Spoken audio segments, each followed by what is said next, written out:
Hi guys! Another day, another adventure. So guys, tara share ko sa inyo kung saan kami pumunta kanina. This is it. Welcome to Me Coffee and Tea. Yun yung pangalan ng coffee shop na to. Coffee shop yan guys, pero tingnan nyo naman yung decoration, puro teddy bear. At pagpasok mo, yan yung kanyang design sa loob, teddy bear everywhere pa rin. Ang cute, di ba? Teddy bear ang makikita mo bawat sulok. At of course guys, nag-order din kami ng drinks. Peach and lemon yung in-order namin. At saka mayroon din kaming in-order na custard. Tikman natin. Looks yummy. At mayroon din kaming in-order na blueberry cheesecake. Tikman ulit natin. So ngayon guys, akyatin natin dito sa taas. Silipin natin kung anong mayroon dito. So ito guys, sa taas may mga tao rin dito. Teddy bear pa rin ang makikita.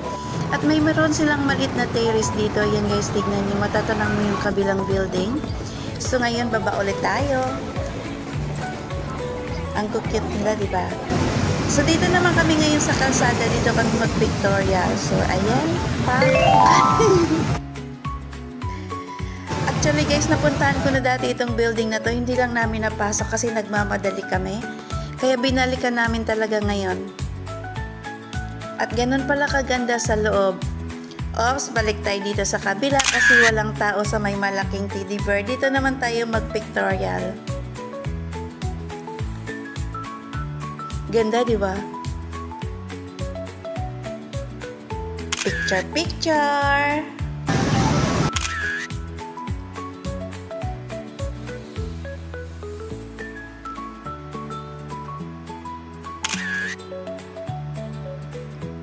At guys, bago kami lumabas, binalikan ko itong mahiwagang hagdan at dito naman ako.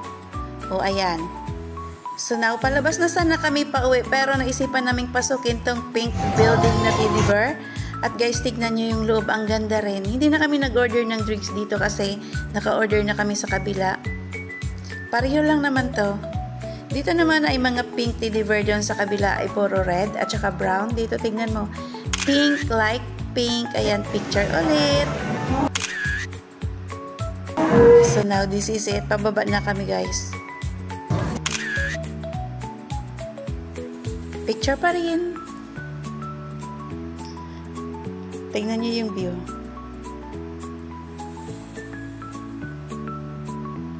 Diba ang cute nila?